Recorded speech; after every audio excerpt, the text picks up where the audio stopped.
Campbell's Chunky Everyman All-Star League. All right, Odell, you're up. I'm going with the big fella, Mitch Greenwald. He's a welder, volunteer fireman, and he makes tiny doll furniture for his daughter. Look how tiny it is. Dang it.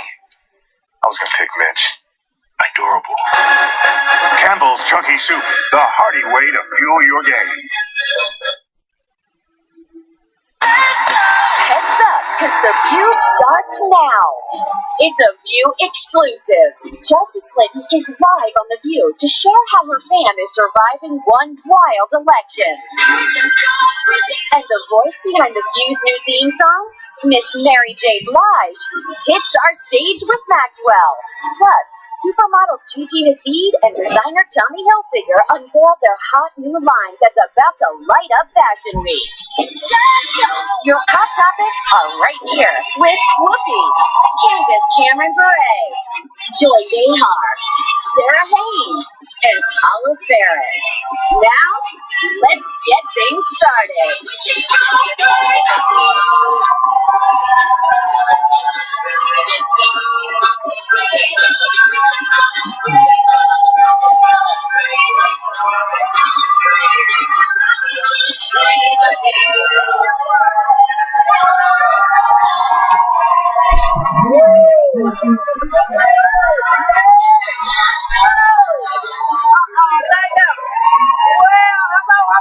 Welcome to The View, y'all. Welcome to The View.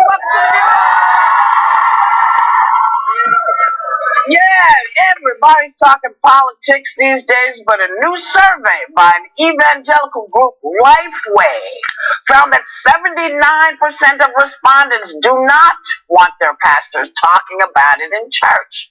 Now, do you think a pastor shouldn't say, hey, this is how I feel, or are they talking about saying, you got to do what I say, or what I mean, I'm not sure which thing people are uncomfortable with. Well, I think that if they're not paying taxes, because there is that issue of separation of church and state, and if the church is not paying taxes, which they do not, then they have to keep their bazoos shut on the topic, because otherwise they're breaking the law, basically. Yeah, they are. I mean, according to the Internal Revenue Code, I believe it's 501c3. If you endorse a candidate or if you're involved in their political campaign, you can lose your tax-exempt status. But I'm part of that 79%.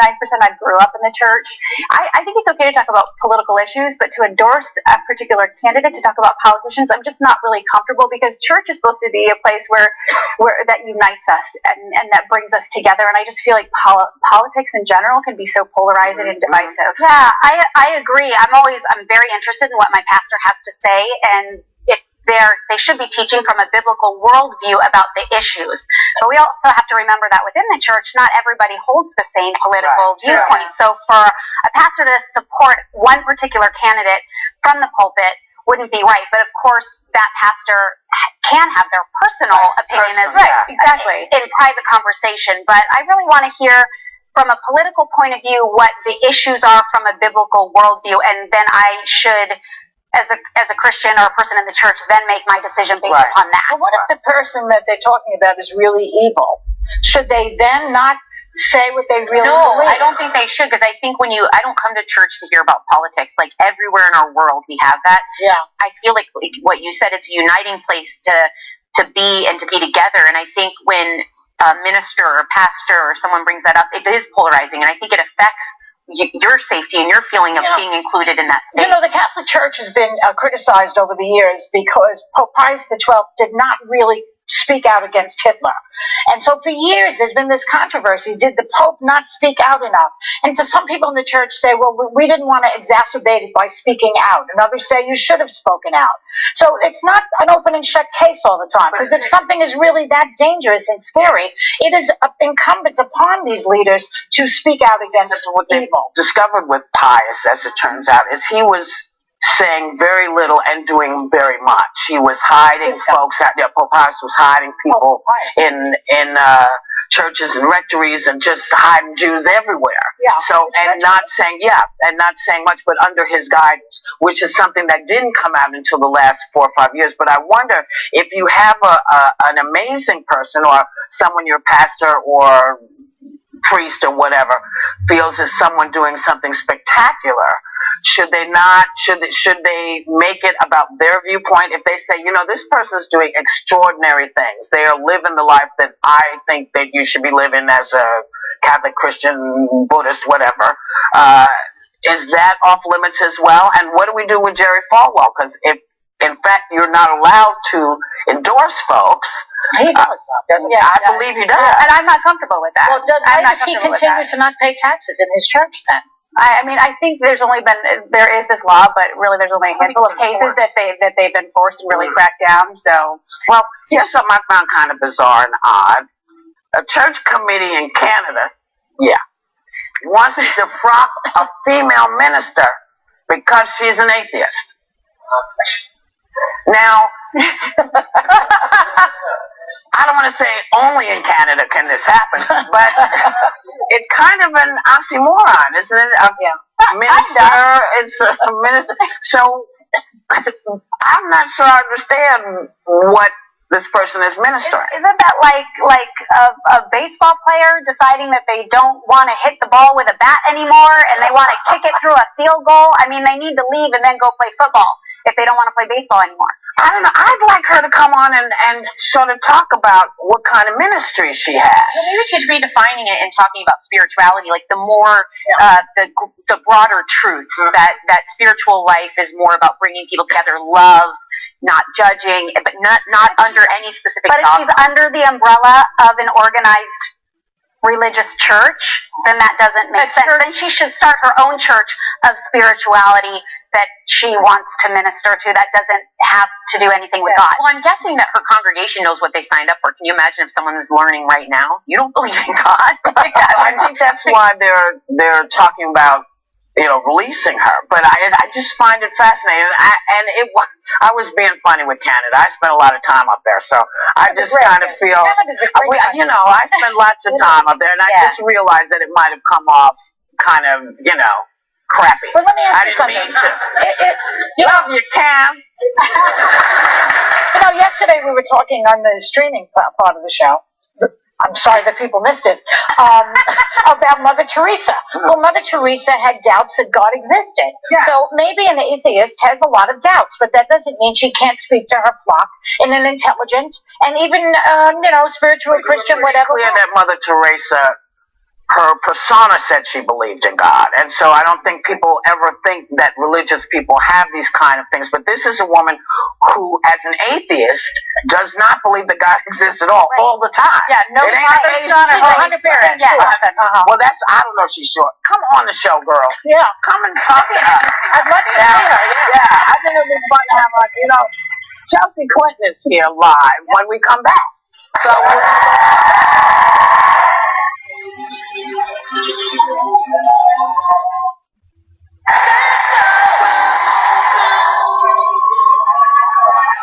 The former and possibly future first daughter, Chelsea Clinton, is deep into her family's fourth presidential campaign, but even she's got to be a little rattled by this one. Please welcome the fabulous Chelsea Clinton.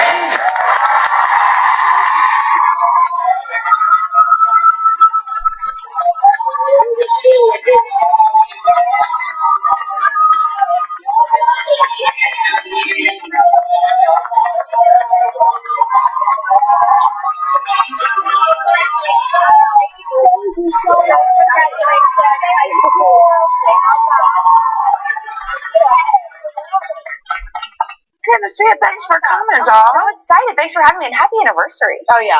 Thank you. 20 years. Your mother's been on quite a few times on the show. She has. Well, hopefully at least once a year. Maybe. At least once a Okay, year. great. Now, Chelsea, we were talking about this yesterday, and I just want to ask you, you saw this latest piece with Matt Lauer. Did you feel it was balanced, or did you feel it was, out of whack? What did you feel when you saw it? Well, I felt a lot of pride for my mom. I should disclose I'm deeply biased towards my mother. Well, thank you. I owe that.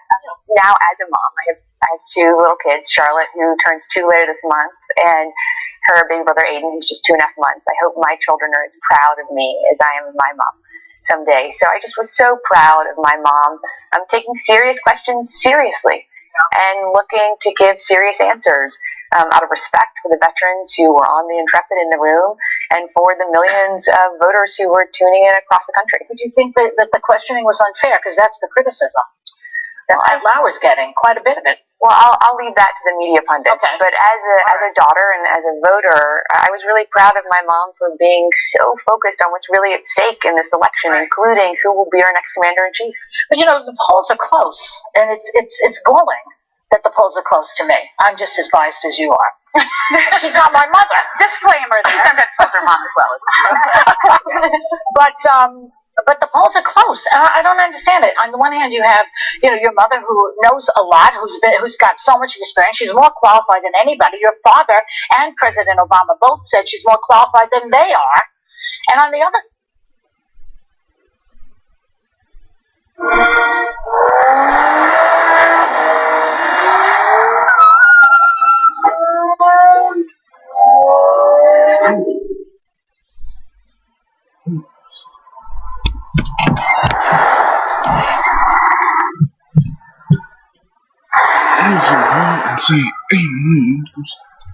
Where are we going?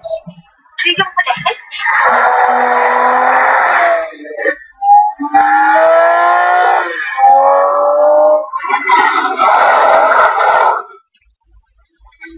Out of the car, let's go! Out! Are you serious? This is awesome! Okay, wedge yourself on in there. Oh, man, this is awesome. Like a gazelle, huh? This is the coolest thing I have ever done. It's like a spaceship. Down at the very bottom, there's a silver thing like this. See this guy? Ooh, watch your head. Pull this over thing. It's on the floor. How do I turn it on? It's this right here. The red light, that's the parking brake. Good guess, though. What's our foot on the brake? The middle one? There's only two, but... Oh! There you go. On the brake? And go? Yep. Ready? Yeah. Set. And we have first gear. Okay. Engage. Hard on the gas. Go. Okay, that's...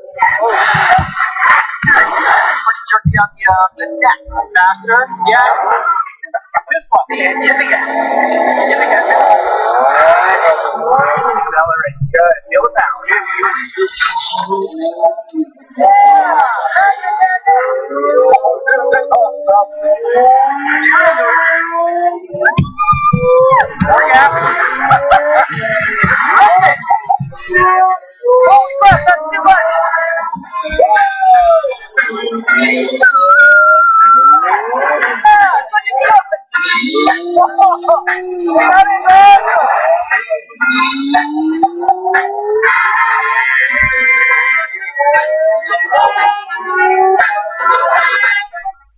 I'm okay, are you okay?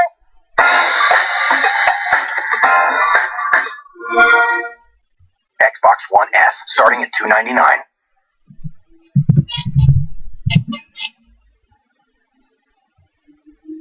President Obama both said she's more qualified than they are. And on the other side, you've got this rogue candidate who basically has done nothing in politics, who seems to not be informed on a lot of things. How do you account for this closeness in the polls? Well, we always expected this to be a close race. Why? Because of the political dynamics in our country. Well, and even more importantly, Jory, I was raised to believe we do have to work hard for every vote. That is part of the responsibility that comes with choosing to run for political office, whether you're running for the local school board or you're running for president of the United States. And so I'm just going to talk to as many people as possible, like in Pennsylvania, where I was for the last couple of days, or next week I'm going in North Carolina, Ohio, and Virginia, talking in forums like this about what I think is at stake in this election and why I'm such a passionate supporter of my mom, also owning my deep, deep bias towards her. I like the disclaimer. Well, and I always wanted a sister, so... You gotta Okay. I don't know if your mom would want to claim her as a daughter. Yeah. But crazy aunt is good. That's a good one. Donald Trump recently said that he didn't think your mom looked presidential. What do you have to say to that? I mean, do I even need to say anything? I mean, I think that sort of stands on its own. You know, I've been so much more troubled in this campaign by what he has said about women broadly, about Americans with disabilities, about our veterans, about Americans who don't kind of share his straight white male heritage. That to me is far more worrying than his sort of thinly or not so thinly veiled sexism toward my mom. She's tough; she can take it. You know, but I was in Pennsylvania this week as I was sharing, and I met a mother who told me a story that broke my heart then and continues to just stay with me. She said her son is in middle school, and he immigrated with his family to this country from Guatemala when he was 6 months old. And school started recently in Pennsylvania, and already he's had multiple people come up to him and say, "You should go back to Mexico." Oh. That to me is a consequence of the almost normalization of hate speech that we're witnessing in this election. And so that to me is what is so deeply troubling about what Mr. Trump and so many of his surrogates say, online, offline, because our kids are listening. They really are. Our kids really are listening. I want to ask you, there's been a lot of scrutiny about the Clinton Foundation in particular. Your father, President Bill Clinton, says if your mom is elected, that he will recuse himself from the board. You plan on staying on. A, do you think that's appropriate? Some might see that as a conflict of interest. And B, will you continue to fundraise for the foundation? Thank you for giving me the chance to talk about the foundation. When my father left the White House more than 15 years ago, he knew he still wanted to make a difference in the world. And I'm really proud of so much of the work that the foundation has done. I've been thinking a lot about school recently because my daughter is starting nursery school. And here in New York City, kids went back to school earlier this week. And we even applaud for my daughter starting nursery school. Thank you. And yet, you know, on a serious note, you know, just a couple of examples of the foundation's work that are affecting school kids here and around the country. Every high school in America now has access to naloxone, which is the nasal spray that immediately reverses an opioid epidemic because of our work. Because no child should ever die of an overdose in our country. 18 million kids now are in schools that are healthier because of our partnership with the American Heart Association. They have healthier school lunches. They have more physical activity options in and out of the classroom. So we have to protect that work. We also know that changes have to be made. So we said all of our international programs, including our global health work that provides AIDS medicines to 11.5 million people around the world. Incredible. The programs that support thousands of women entrepreneurs around the world, those will be spun off as independent entities or to partners. We won't accept foreign funding or corporate donations. My father will step down, and I'm committed to helping steward that transition because it is complicated. So you'll stay on the board and you'll continue to fundraise? Well, for now, I'll certainly stay on the board. I mean, we also employ about 2,000 people. We have a responsibility to the millions of people who are benefiting from our work. We also have a responsibility to our employees to ensure that they have jobs in the future. And then once we get through that transition period, we'll see what the right answer is for the foundation and for me. Chelsea, hold on a second, because we got to go. But we're going to come back, and you'll still be here. So we'll be back with more from Chelsea Clinton.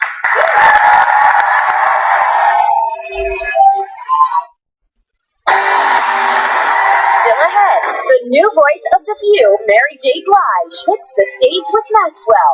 Plus, supermodel Gigi Hadid and designer Tommy Hilfiger have a sneak peek of the new line that's gonna set Fashion Week on fire.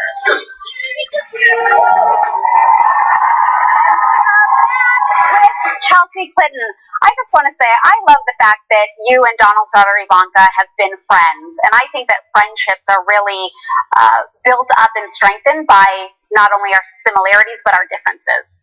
But I know there was like a recent rag mag that said you guys stopped being friends. Is that true? How has the election affected your friendship? Absolutely not.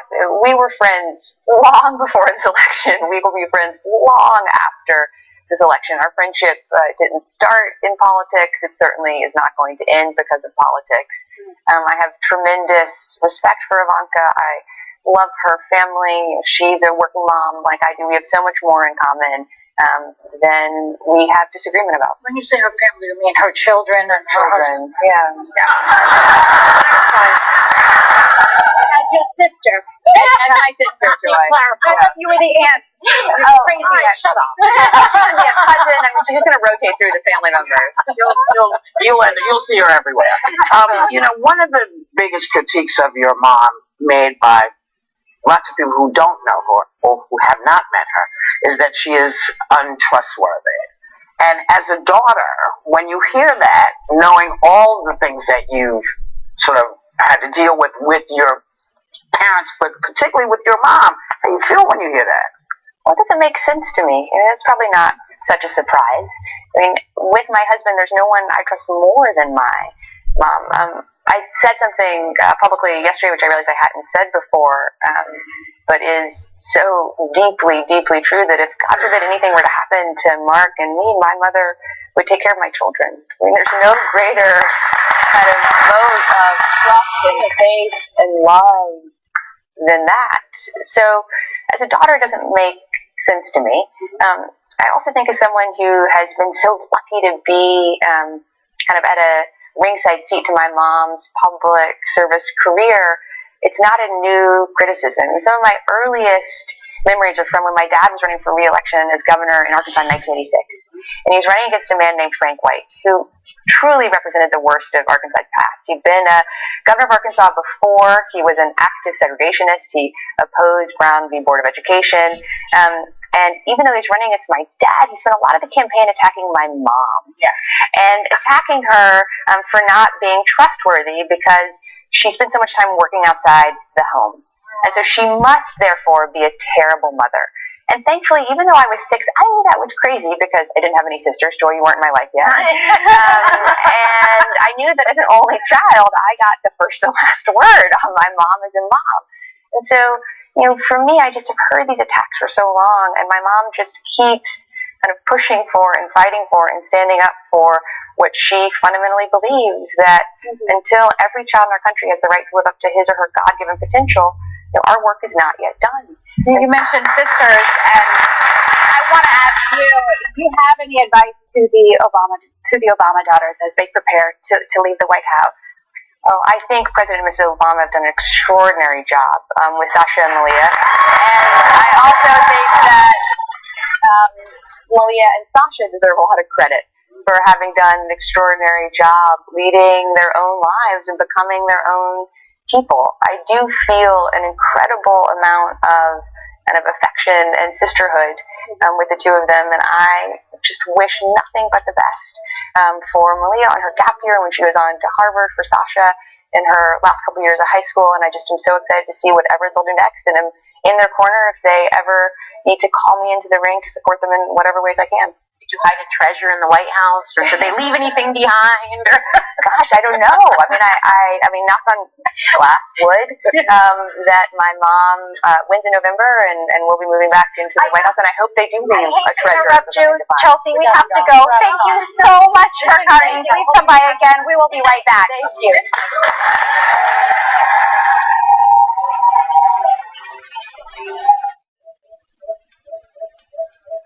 The Campbell's Chunky Everyman All-Star League. All right, Odell, you're up. I'm going with the big fella, Mitch Greenwald. He's a welder, volunteer fireman, and he makes tiny doll furniture for his daughter. Look how tiny it is. Dang it. I was going to pick Mitch. Adorable. Campbell's Chunky Soup, the hearty way to fuel your day. Everybody's talking about how everything is coming undone. The superstar voice of our new theme song, Mary J. Blige, rates how our ladies did as her backup dancer, next.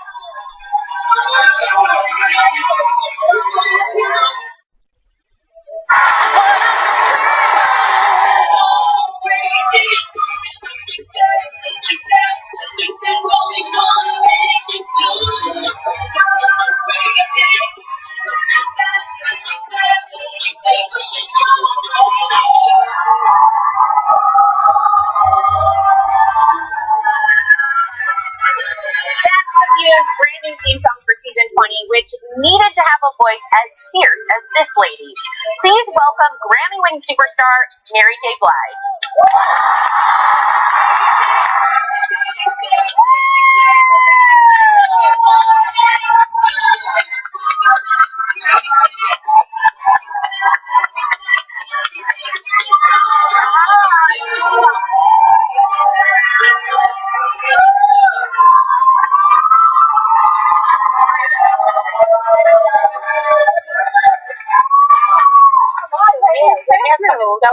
Thank you so much.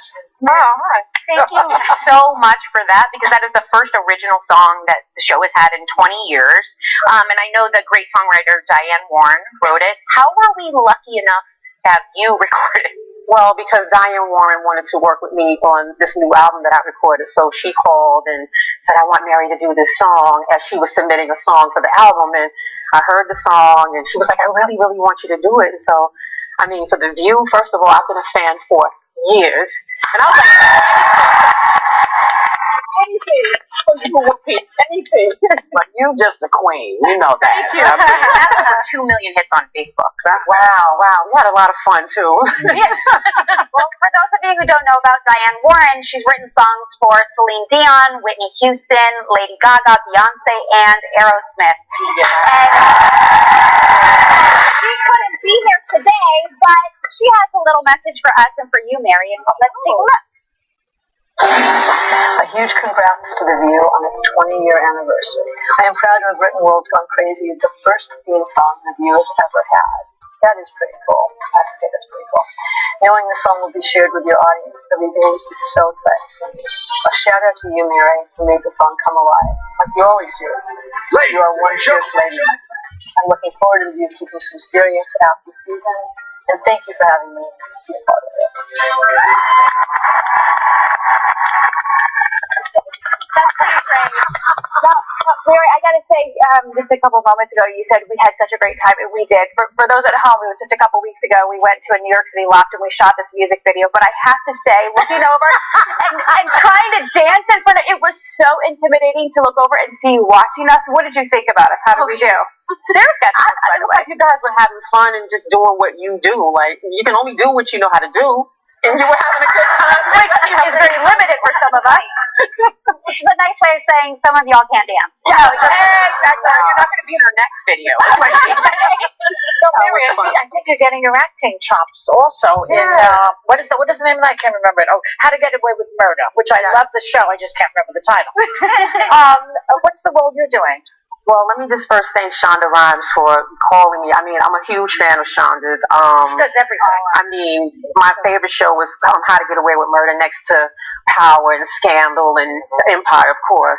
But to get a call from Shonda to say I can put my hands on Viola Davis and speak to her and have her talk to me and encourage me, and oh man, it was amazing. I can't give up the character, you know. But I can just say, yeah, we had a lot of fun. You can't tell. I can't, no.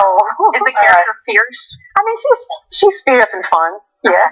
Yeah, but I got a chance to touch and hang out with Viola.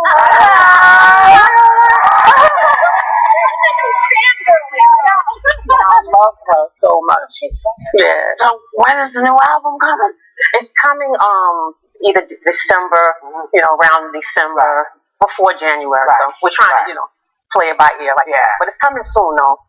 Yeah, you'll be hearing some music soon too. And you're getting ready to go on tour with somebody kind of fantastic, right? Yeah, with Maxwell, y'all.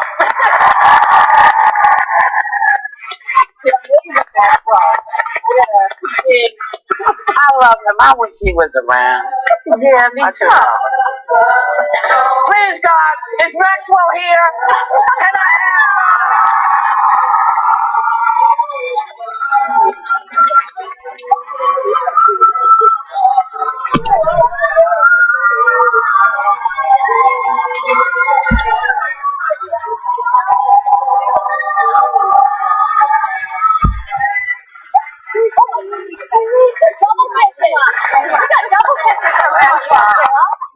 How are you?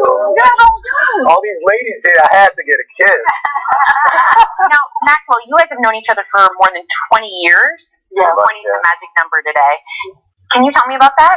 How you first met? I mean, you know, I was a waiter somewhere in a restaurant, you know, trying to figure out how my dreams can come true. And then fast forward a few years, maybe a couple years, and I'm at the Soul Train Awards, and it's like one of those Lionel Richie moments where you're winning all these awards, and then I'm sitting on the side because, you know, she closes the show because it's Mary, right? And we're waiting for Mary to close the show. And she knew who I was, and she walked up to me and she was like, man, you know, just keep doing what you're doing. And, you know, I'm from Brooklyn, New York, and she's from Yonkers, so. Big Apple love, and you know, here we are, and I'm so excited, I can't believe I'm going on tour with Mary. I can't believe we're going out. Fans. You're fans of each other. Absolutely. Any teasers about the tour? What can we expect? I mean, just expect Maxwell to deliver what he delivers. He's the king at what he does, you know? So, I'm going to deliver the way I deliver. Yeah. Well, we'll make your legs quiver. I would say Well, listen, we are hooking up our audience with some great surprises all day long. We are. So, Maxwell, we invited some really big fans of both you and Mary. But I heard that you may have a surprise for some of them. I do have a surprise for someone. There is a Juanita Fletcher in the audience.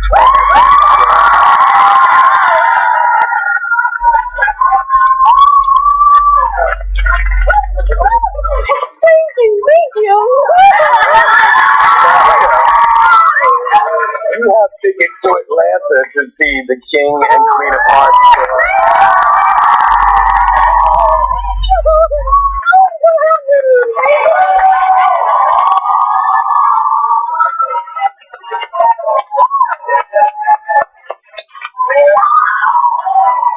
Did you notice that Juanita's leg was quivering? I don't lie about that. I was thinking it would be. I'm telling you, it's no joke. Y'all are no joke. I'm telling you. I saw some quiver life. A big thank you to both Mary J. and Maxwell. For more information on their King and Queen of Hearts World Tour, check out our website and also be on the lookout for Mary's new album this winter. We'll be right back with Tommy Hilfiger and Gigi Hadid.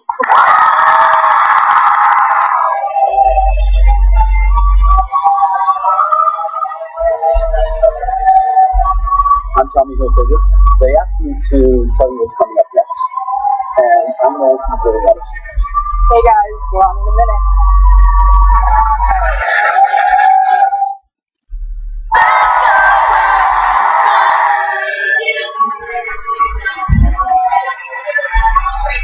Supermodel Gigi Hadid and legendary designer Tommy Hilfiger are the dream team of style who are unveiling their hot new line at New York's Fashion Week tonight, and they are here today with a sneak peek. Please welcome Gigi Hadid and Tommy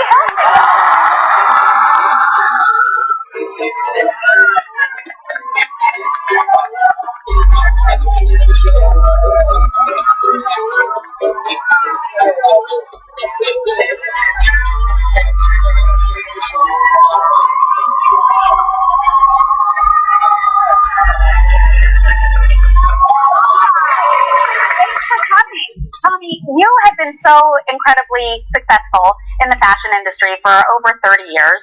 And Gigi, you're only 21 and you are the biggest supermodel around.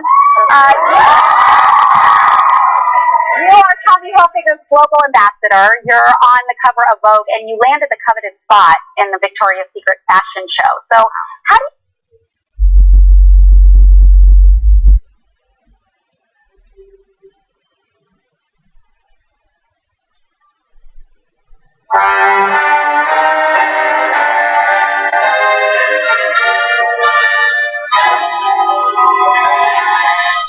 It won't be long now. A phoenix approaches this land. And with him, the flames of purification and change. Objection!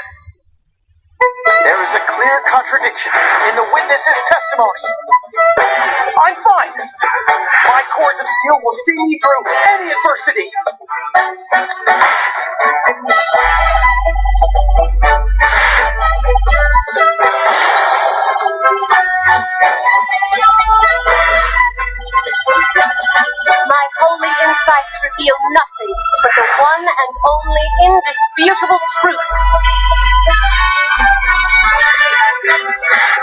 Can't wait to see the fruits of my training, huh?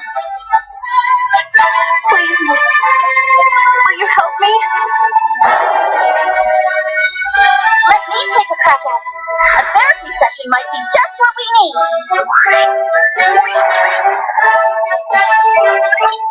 No, that's not good. Please, why won't anyone believe me?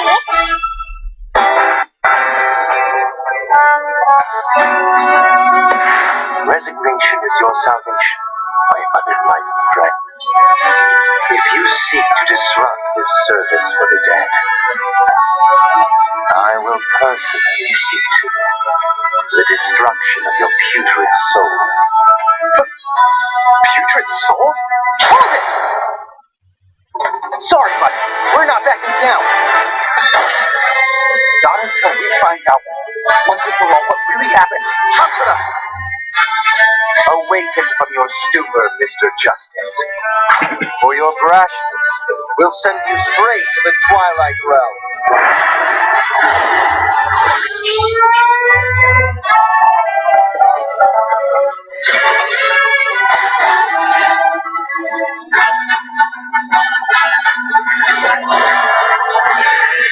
Time to break out my forensics gear.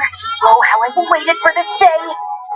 Fingerprint testing, luminol testing, the list goes on and on. What a time to be alive.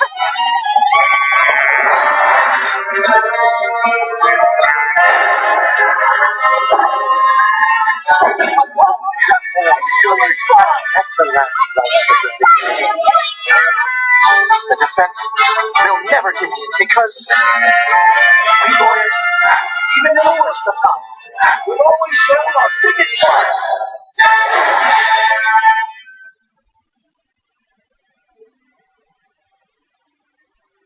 It's time.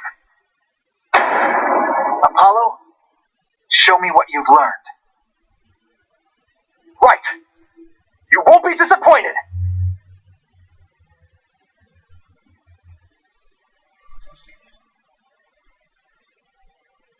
How do you handle all the success at such a young age? I just take it day by day, as all of you guys know. It's a lot, but I think that it's really important to know yourself and know when you're pushing yourself too hard and be able to be honest with your team, have people that support you and know that your mental health and well-being is just as important as physical, and that's just what I try and focus on. It's kind of fabulous, girl. Kind of fabulous. Now, Tommy, you and Gigi designed a new collection together called Tommy X Gigi. Now, I mean, I love it. And what was it about her that said, yes, this is the one? She has this Southern California cool style. She has probably the largest social media following of any model. She has an incredible fan base. Yeah. But she also stands for great American values. Yes. And that's what my brand is all about. Yeah. So when she came into my design studio after we decided she would collaborate with me, she actually designed with me, choosing the buttons, the fabric, the thread. She was supposed to say 2 hours. She spent 8 hours. I mean, she's been in fittings. She's been going back and forth with our teams. She's amazing. Well, good work ethic there. And speaking of work ethic, Gigi, some former supermodels have said at times that you didn't have to work as hard, and it's only because of social media that you're famous. Oh, excuse me. What do you have to What do you have to say about that? I mean, a lot of them haven't met me and haven't spoken to the people that I work with, and so therefore are judging me for a tool that I think would be dumb not to use. I think social media has been given to our generation to make us a different, generation of models, and I think if you talk to the designers I do work with, they all know that I work really hard, and I always say be kind, work hard, make a friend when I'm on set. So that's all that I care about, and if other people have to be negative to get through their days, then go for it. Naomi has no issue. Naomi is very supportive. I think She loves Gigi. before the VS show, she invited me to her hotel and we did practice runway walks in the hallway. Oh, I wanted to do that earlier with you. We might do that after the commercial. Now, your new line, Tommy x Gigi, will debut tonight at your fashion show. It's going to be a huge carnival down at the Seaport. Can you tell us a little bit about it? Well, we decided to open the show to the public and create what they call buy now, wear now. Yes. As opposed to showing clothes on the runway in September and then delivering them to the stores in March, we want to have instant gratification for the consumer. Right. We want an incredible experience. So it's going to be a multimedia extravaganza with rides and hot dogs and hamburgers and That's french fun. fries The whole and games. It's Seaport Carnival. That's right. So great. But it's also it's really launching the Gigi and Tommy Hilfiger collection together. You know, yeah, it's just, I just want to say, it's just fantastic. And the fact that you always find the right way to stay relevant. I love you for this because it's heaven. Yes, and it sounds so fun. And we have been surprising our audience with tons of fun today. We're going to do it again. Is there Sarah Gallagher in the audience? Sarah Gallagher, stand up. Samantha Gallagher. We heard that you're going to study fashion in college, and you're also huge fans of Gigi and Tommy. So, Tommy, would you like to tell her your surprise? Yes, okay. So, would you like to come to the fashion show tonight? Yes! We have 2 tickets for you. Thank you so Fashion much. show. Thank you so much. Thank you, Gigi. Thank you. We'll be right back.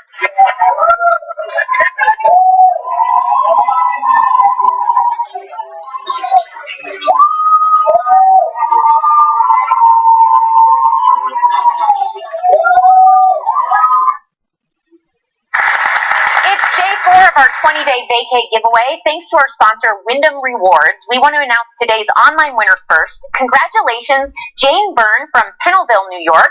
You're going to the Westward Look Wyndham Grand Resort and Spa in Tucson, Arizona. And now it's time for the studio audience winner. During the commercial break, we picked a number out of the bowl. Yes, we did. We'll be hitting it up, and the number is 88.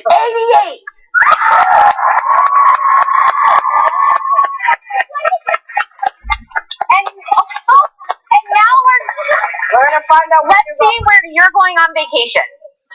You won a 5-night, 6-day trip for 2 with round-trip airfare to Orlando, Florida, courtesy of Wyndham Rewards. At the Wyndham Bonnet Creek Resort in sunny Orlando, you can enjoy the nearby theme parks, have your own adventure on site, or dine at an award-winning restaurant. Enjoy grand deluxe accommodations with stunning views, 5 swimming pools, and much more. We're giving away 2 more trips on Monday. Tune in to see which audience member gets one. And viewers at home need to visit our website by midnight Eastern Sunday night to see how to enter for a chance to win Monday's